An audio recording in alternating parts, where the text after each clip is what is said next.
Fashion does not send you a letter when it cuts you loose. Fashion does not call a meeting. Fashion does not issue a statement. Fashion does not even have the courtesy to text you back. Fashion just stops calling. Fashion just stops sending the box. Fashion just stops printing your name on the seat. And one morning you wake up, you scroll through the show invites that used to land in your inbox like clockwork, and there is a silence so loud it sounds like applause for somebody else. Folks, that is exactly the silence that just landed in Stefon Diggs' world, and I need you to come with me on this one because the receipts are real, the timeline is tight, and the fingerprints all point in a direction nobody at his camp is ready to talk about out loud. Look, in the last 72 hours and I am going to say that number again so it sticks, major fashion houses have quietly, surgically, professionally taken Stefon Diggs off their seating charts, off their ambassador shortlists, off their gifting lists, and off the polite we'll be in touch pile that runs this entire industry. For houses, for phone calls, for doors that used to be wide open are now closed so quietly that the click did not even make the news. And here is the part that is going to make somebody on his PR team need a cold compress and a glass of something brown. Cardi B's camp did not just watch it happen. Cardi B's people set it up. Pump the brakes because we are going to walk through every single piece. Now if you are new here, welcome, pull up a chair, grab a beverage because this is the kind of breakdown the other channels are scared to do. They will tell you Stefon Diggs and Cardi B drifted apart. They will say things fizzled.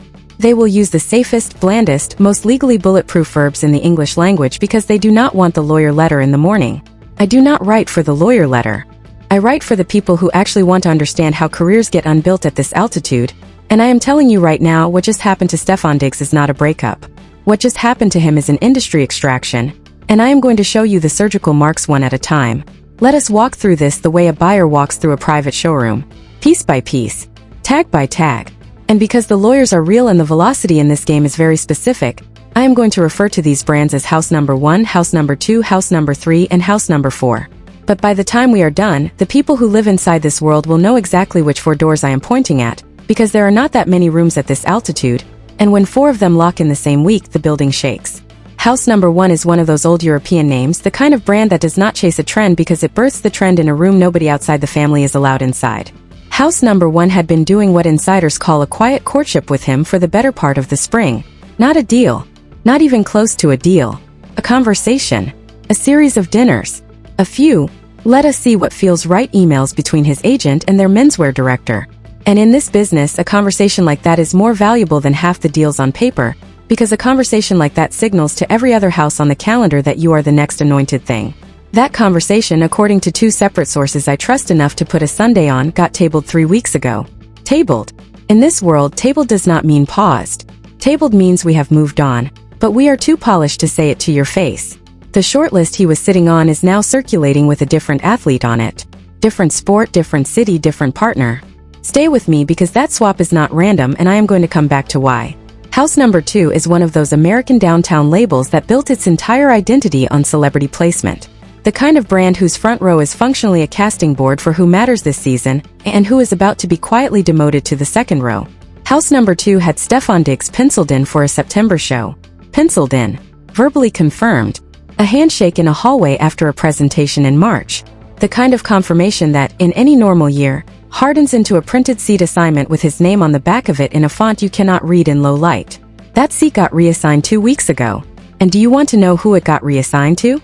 It got reassigned to a stylist who happens to be best friends with the same stylist who has been pulling looks for Cardi B's current tour. Read that sentence twice.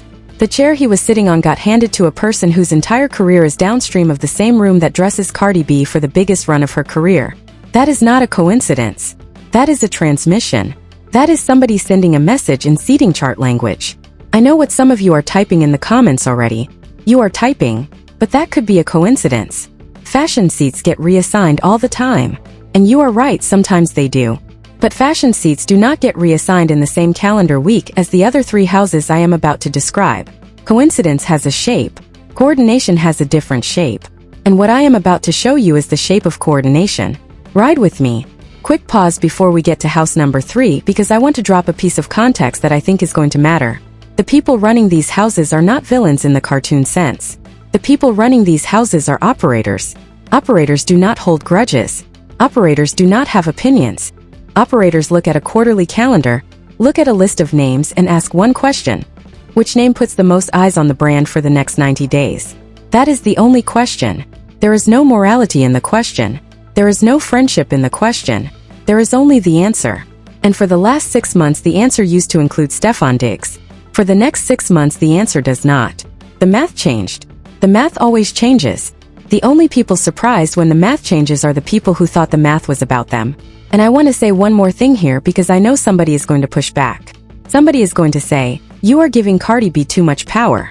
She does not run the fashion industry. Folks, she does not need to run the fashion industry. She needs to be the most reliable cultural unit in the room, and right now she is. When you are the most reliable cultural unit in the room, the industry runs itself around you. You do not move the chess pieces. The pieces move themselves toward you. That is what cultural gravity looks like, and she is sitting in the middle of one of the steepest cultural gravity wells we have seen in years. The houses are not betraying him because they like her more. The houses are aligning with the gravity because that is what houses do. Gravity wins. Gravity always wins. Okay, back to it. House number 3 is the multinational.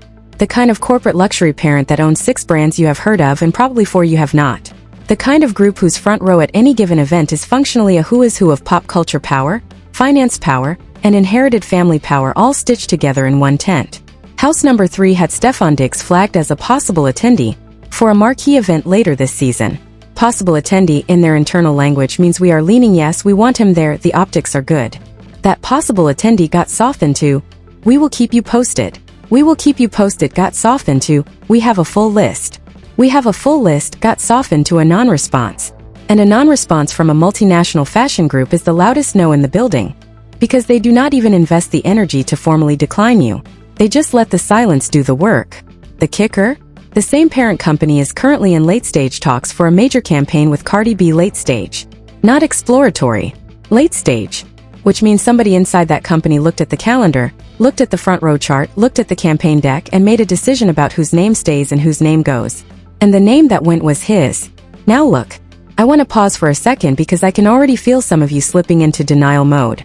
Cardi B would not do that. Cardi B is too busy. Cardi B is on tour. She is not micromanaging seating charts. Folks, that is the most beautiful, most naive sentence I have read on the internet this month. Cardi B does not need to micromanage anything. Cardi B has a team. Cardi B has a stylist. Cardi B has a publicist. Cardi B has a manager. Cardi B has a creative director. Cardi B has people whose entire job description is to protect her image, protect her brand pipeline, and quietly remove obstacles from the conveyor belt before her name gets within 5 feet of them. You think the woman who runs that machine is not protected by a wall of phone calls every single week? Cardi B does not have to lift a finger.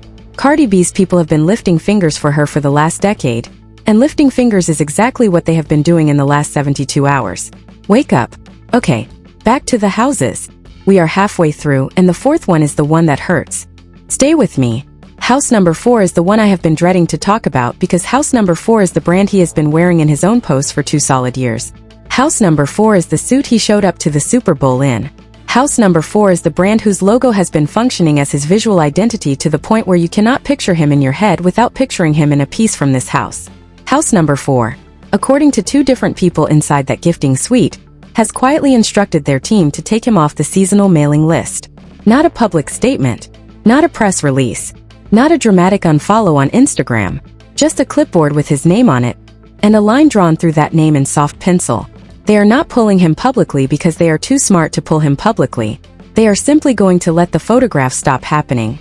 And in this game, when the photographs stop happening, the brand association evaporates inside a season. 90 days from now, if you ask the average person on the street what brand he wears, they will not be able to answer you. That is the kind of vanish act these houses can pull off without ever once putting it in writing. And I want to say this clearly because I do not think people understand how this works. A soft excommunication is louder than a press release. A press release fades in a news cycle. A press release is one bad weekend. A soft excommunication is permanent because it removes you from the visual record. And once you are out of the visual record, you do not get back in by trying harder. You get back in by knowing somebody. And when 4 houses pull their somebody at the same time, the people you used to know stop returning the call. So now let us answer the question every single one of you is screaming at the screen. Who is making the calls? 4 houses do not move in the same direction in the same week by accident. 4 houses do not lock their doors on the same Tuesday because the wind blew the same way. 4 houses moving together is a coordination event, And coordination requires what I am going to call the calendar whisperer. A central operator. Somebody whose phone is wired to the inside of this ecosystem so deeply that with 3 or 4 well-placed conversations, that person can rearrange a season. And the calendar whisperer in this particular case, according to everything I have been able to pin down with my sources, is the same operator I told you about in the last video. The one Cardi B's camp has been quietly working with since the breakup landed. This is what a calendar whisperer actually does at this altitude, and I want you to absorb the job description because it explains why this kind of person is more dangerous than any publicist you have ever heard of. The calendar whisperer is not just managing a public schedule. The calendar whisperer is managing relationships. The calendar whisperer knows which designer is dating which editor. The calendar whisperer knows which house owes her a favor, because she pulled out of a campaign last year, and took the loss professionally without leaking it to the press. The calendar whisperer knows which front row chair carries which kind of cultural weight. And once you have that map memorized, you can, with about as many phone calls as it takes to order takeout, quietly subtract a man from the visual record of an entire season. That is what just happened to Stefon Diggs. Not in a courtroom. Not in a tabloid. In 4 phone calls so smooth and so deniable that nobody involved will ever have to admit they happened. And one more receipt before we move into the forensic section, because the smartest viewers in my comments always ask for one more receipt before they will commit to a take. The receipt is the gifting suite manifest. Every major house keeps a running internal document of who is on the seasonal mailing list. The document is not glamorous. The document is a spreadsheet. The spreadsheet has names, addresses, sizes, preferences, allergies, and the date of the last box. The spreadsheet is the most boring document in the building and also the most important one in your career, because the spreadsheet decides whether your closet refreshes. His name has, according to 2 different people who have seen pieces of these spreadsheets at 2 different houses, been moved from the active tab to the dormant tab. Dormant is not deleted. Dormant is worse than deleted. Dormant means we are not going to delete you because deleting you would require a meeting and a justification, but we are also not going to send you anything because sending you something would require energy we are choosing not to spend. Dormant is the bureaucratic version of being ghosted. Dormant is where careers go to evaporate without anyone having to look you in the eye. Now look at this because this is the part that turns the gossip into a forensic case. Pull up Stefon Diggs' social media for the last 3 weeks. Go ahead, do it on a second screen while you are listening. Count the number of times he is photographed in a major fashion house piece. Now go back to the same window last year and count the same number. The drop-off is not a guess. The drop-off is not a vibe. The drop-off is visible to the naked eye. He is wearing more brand-neutral pieces, more gym fits, more athletic gear that does not require a relationship with a designer, more product that comes off a retail rack instead of out of a gifting suite. He is not wearing the houses he used to wear because the houses he used to wear stopped sending him the boxes. The clothes did not change. The pipeline changed. And I am going to say something that I think is important here because I see the comments coming. Some of you are going to say, maybe he just changed his style. Maybe he is going for a more low-key look. Folks, people at this altitude do not just casually change their style. People at this altitude have closets full of pieces that were sent to them for free, and the cadence of which boxes show up at the door is the most accurate barometer of where they stand in the industry. When the boxes stop coming, the closet stops refreshing. When the closet stops refreshing, the man starts repeating. When the man starts repeating, the publications stop photographing.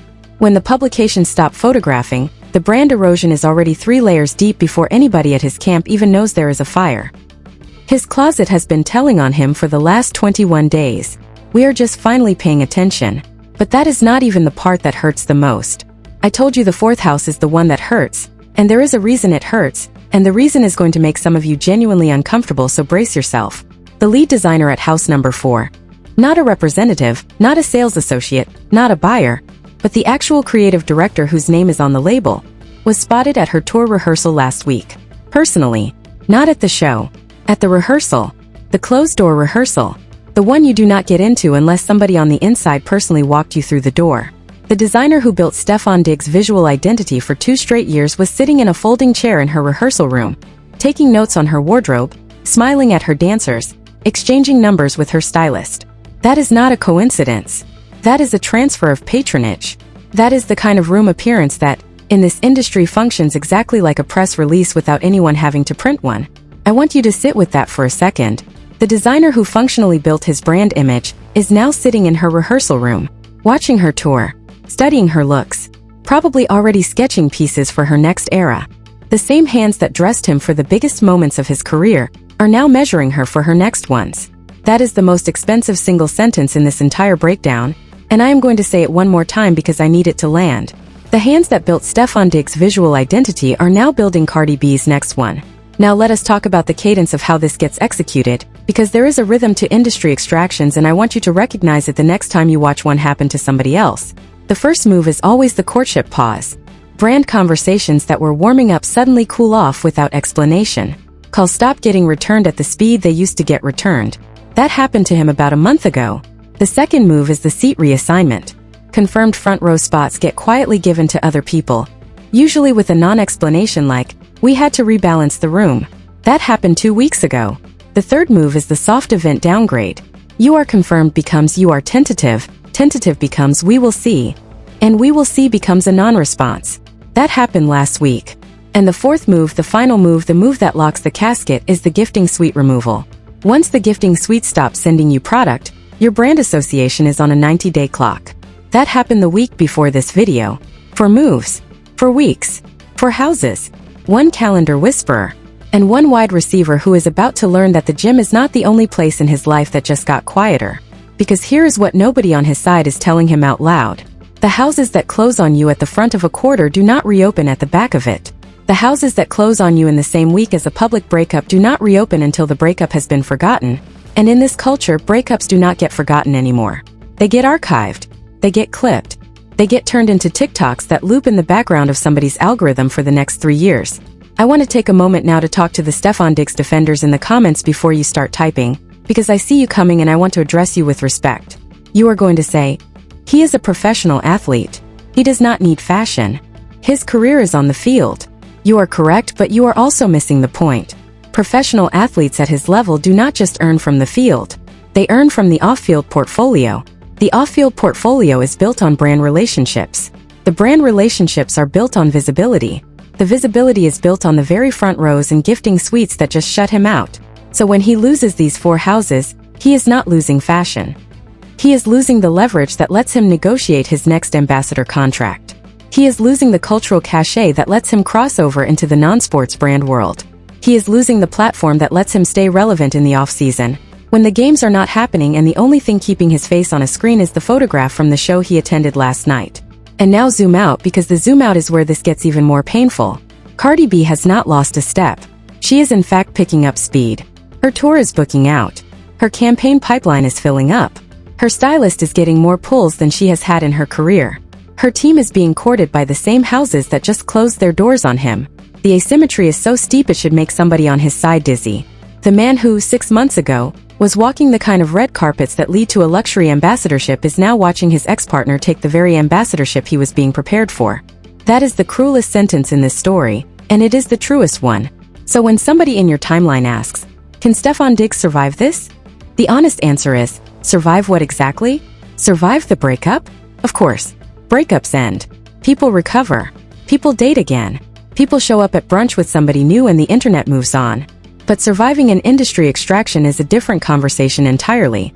Surviving an industry extraction means rebuilding relationships that took a decade to build.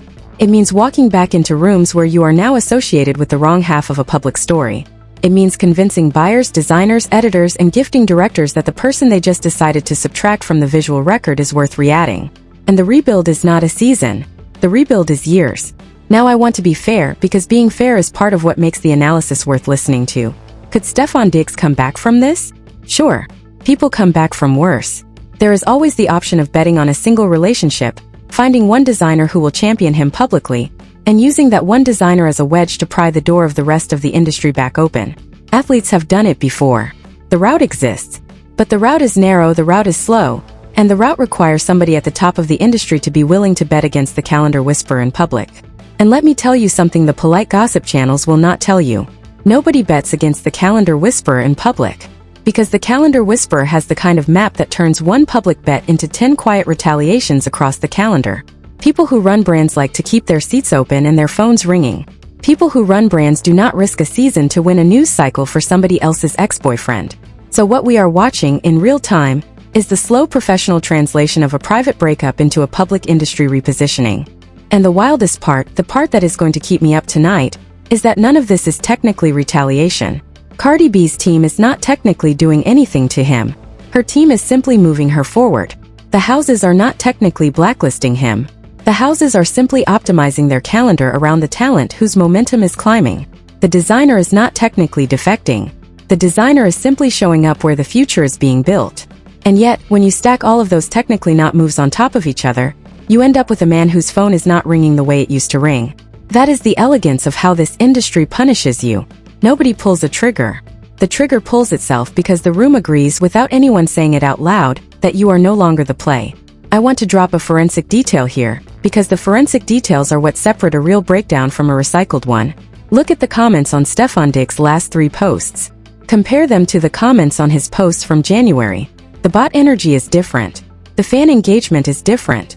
The brand accounts that used to like and comment on his posts have gone silent in a way that is statistically loud. Brands do not just stop liking your posts by accident. Brand social teams have a list. The list says who to engage with and who to leave alone. He has been quietly moved from the engage column to the leave alone column at multiple brand accounts in the last week. You can scroll through it yourself.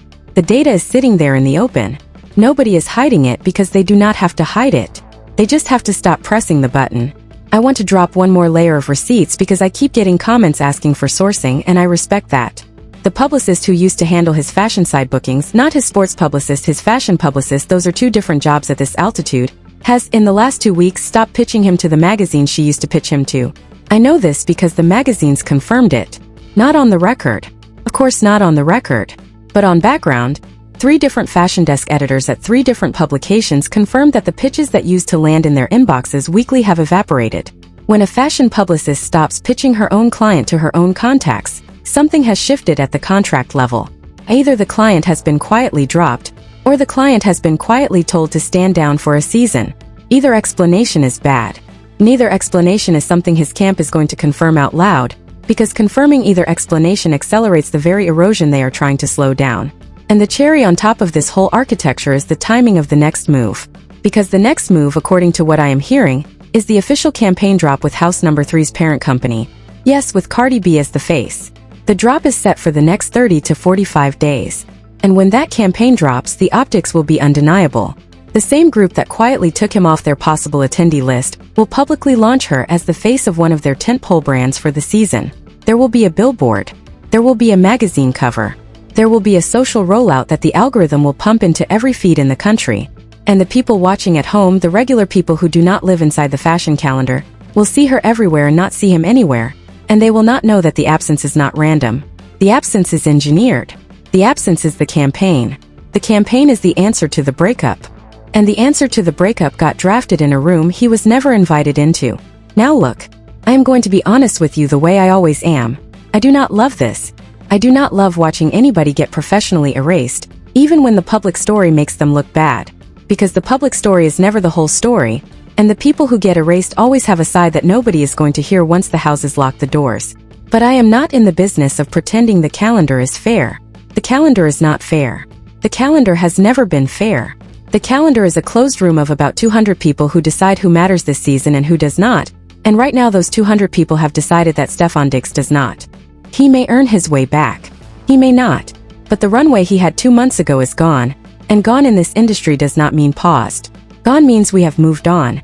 And I want to circle back to one thing before we wrap, because I see somebody in the comments already typing it. Somebody is going to say, but Stefon Diggs is still a top-tier athlete. He is still going to make money. He is still going to have a career. Yes, absolutely. The on-field career is intact. The on-field career was never the thing in danger. The thing in danger was the off-field empire. The ambassador deals, the fashion crossovers, the cultural footprint that turns an athlete from a player into a brand. That empire was being built piece by piece for the last 2 years, and that empire is the empire that just got dismantled in the last 2 weeks. The football is fine. The fashion is finished. Let me say something else because somebody is going to need to hear it. If you are watching this and you are dating somebody whose career exists in a closed ecosystem, fashion, music, sports, film, finance, anything where a small group of operators decides who eats, you need to understand that the ecosystem is not your friend. The ecosystem will side with the person whose momentum is climbing. Always. Every time. Without exception. The ecosystem does not care about your story. The ecosystem cares about the next quarter. And if you are not the next quarter, the ecosystem will quietly subtract you while telling you to your face that nothing has changed. That is what just happened to Stefon Diggs. And that is what is going to happen to a lot of people in his position who think their relationships are insulated from their relationships, if that makes sense. I want to say one more thing about the public versus private dimension of this, because this is the part the standard breakup commentary always misses. In public, Stefon Diggs and Cardi B are co-parents who are no longer dating. That is the polite official version. That is the version their respective representatives will repeat any time a microphone gets within range. In private, however, Stefon Diggs is a man whose professional network is being audited in real time by his ex-partner's team, and Cardi B is a woman whose team is moving with the kind of speed and coordination you only see when there is a green light from the top. There is a difference between a breakup and a campaign. A breakup is an emotional event. A campaign is an operational event. What is happening to Stefon Diggs right now is the campaign phase, and the campaign phase is always quieter, faster, and more permanent than the emotional phase that preceded it. And one more thing on the cultural gravity question, because I see somebody in the comments getting ready to argue the other side. Somebody is going to say, Cardi B has had public stumbles before. The houses did not pull this kind of coordinated move for her then. Why now?